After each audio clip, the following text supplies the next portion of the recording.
We continue here. The latest research by the American Psychological Association has revealed that women cry emotional tears 30 to 64 times annually.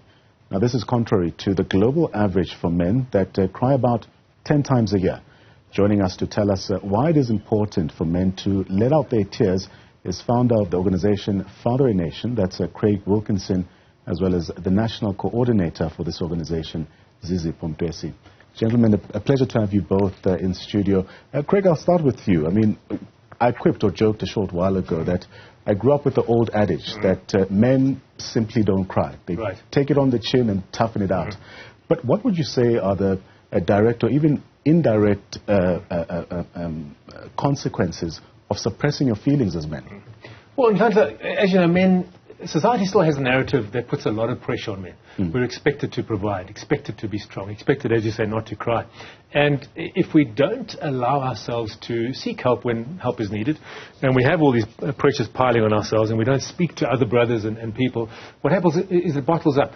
And when the bottles up like a pressure cooker, and eventually that's going to explode. And it's going to explode in terms of harming either myself or others. So the consequences to mental health of not being able to be emotional, appropriately of course. You know, we're not trying to make cry babies out of men. We're trying to make strong men who are able to express their emotions. The mental health consequences are quite severe. Speaking about the severity of this, Zizipho, when you really look at men's inability to express their feelings, some might say it can be very dangerous or even deadly, as men are also known to take their own lives. Why is it so important for men to really show their emotions, if you will? I think if you look at it, look at men that don't show emotion. They are mostly very angry. They are mostly, these men I hear all the time, and I'm sure you've also heard before, men say, I'm an angry man. In Zulu, they'll tell you, mina ngikwata fast, mina ngizokushaya manje.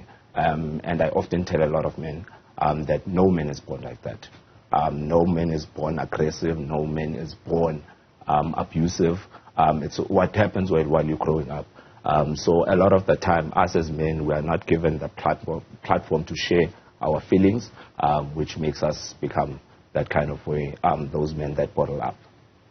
Craig, judging by what Zizipho is saying, these emotions do develop over time, where anger or frustration even turns violent. Let's speak to your organization's approach, especially when it comes to addressing issues around gender-based violence. Well, we believe there are a couple of things that we do. As Zizipho said, no man's born an abuser. No man's born DNA wired to be to commit gender-based violence. So we provide platforms for men to be open, honest, authentic, and seek support from each other. And we also have a tremendous amount of material where we teach men about authentic masculinity. You know, we contradict the narratives around masculinity. If you think about the way we raised as men, what are the 4 big lies about masculinity? There are 5 really now.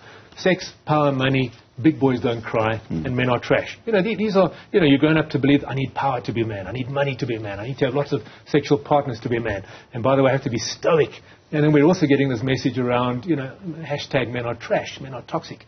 So we counter that by saying, you know, what does it mean to be a true, authentic man? And fundamentally, it means to make the world a better place. It means to use your strength for good.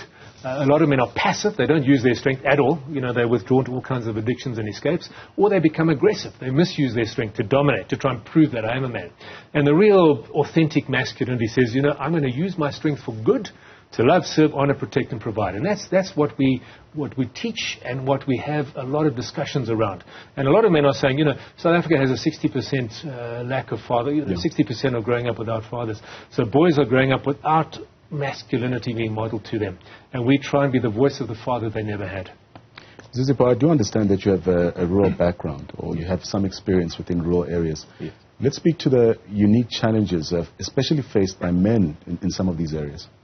I think, as you said earlier, the biggest struggle as we face as men, especially from rural areas, if you look at African languages, most of them have that saying that indoda ikhali. Even in Sotho, they'll tell you nkuaili.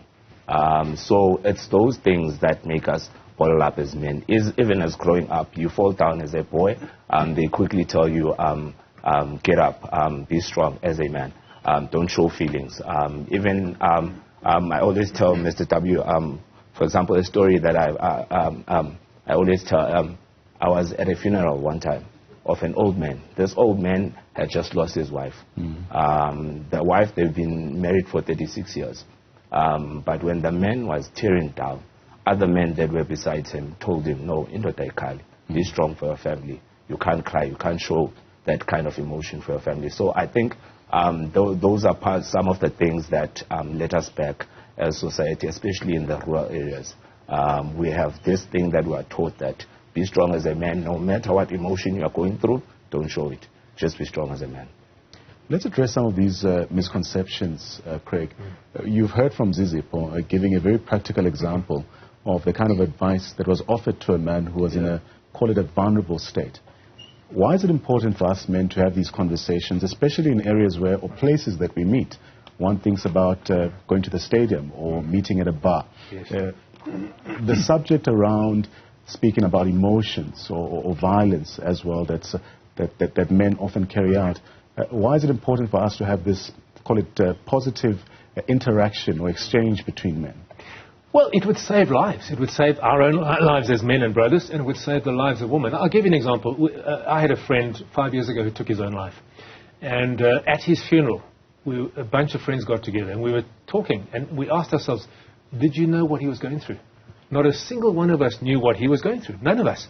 And it just highlighted the fact that he felt he didn't feel like he could have the freedom to speak with us about what he was going through. Now, all of us said, had he shared with us what he was going through, he would still be alive today. Because we would have said, hey, this is not an issue. We're here for you. We're brothers. We'll support you. Financial will be there for you, whatever it is. So not sharing means he holds it all to himself, and it's going to come out. In his case, it came out as suicide. But often it comes out as just men explode at home and they get aggressive and violent. So it's absolutely crucial that we give each other as brothers permission to share our emotions and to help each other. And we have the vulnerability to be able to ask for help when help is needed. Because if we don't, look at the result. The result is violence to others or violence to ourselves. It's not that we want to make crybabies out of men. We want to make men human, because we're human and we have emotions and we have feelings and we need help. There's always stuff we go through. And if we don't seek help and can't seek help, we're not going to get help. And then it's going to be all on ourselves. Zizipho, in addressing gender-based violence, it's often said that a special focus needs to be placed on the boy child. Why? I think if you look at gender-based violence in a home, especially, we are not saying women are not abusive, but we grow up, especially because gender-based violence most of the time is inherited. If I see it happen at home, I then see it as something that's good that I can also carry on to my wife or my girlfriend. So that's the problem that we then want to address and tackle it while it's still young. So that we tell these boys that it's not okay to abuse a woman. It's not okay to tell yourself that since I'm the man of the house, I'll be running the rules. No one, if you don't hear by me, then it's all over. So we want a strategy where we can talk to these boys, share with them positive masculinity. Because if you look at social media and everything around us, it's mostly portraying men as these dangerous people.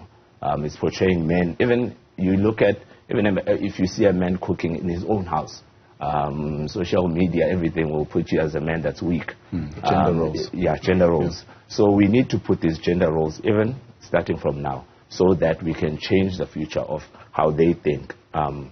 Because if we don't change how they think, we'll see the same things happening. We'll see suicide as much as it's happening now, even more than we are seeing it now.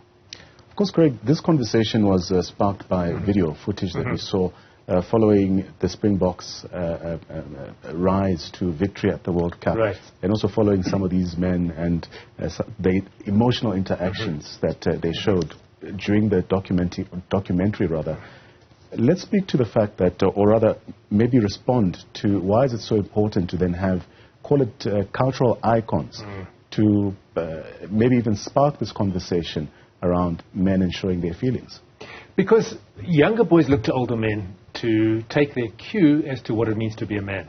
And if we have a lack of positive male role models in society, who do boys look to? They look to gangsters. They look to the guy in the corner who's driving a BMW, but he might be dealing in drugs. They look to the guy who's boasting about his sexual exploits. The wrong role models. So when you have cultural icons and sporting icons who are paragons of virtuous, positive, good masculinity, young boys take their cue. They look at them and say, wow, I can do that. If a young boy sees his mom cry, he might say, well, women cry. But if he sees his dad cry, he says, well, it's okay. So when we saw Rassie Erasmus crying when he was telling the story about Mapimpi, it was very moving, and it showed that it's okay to express emotions.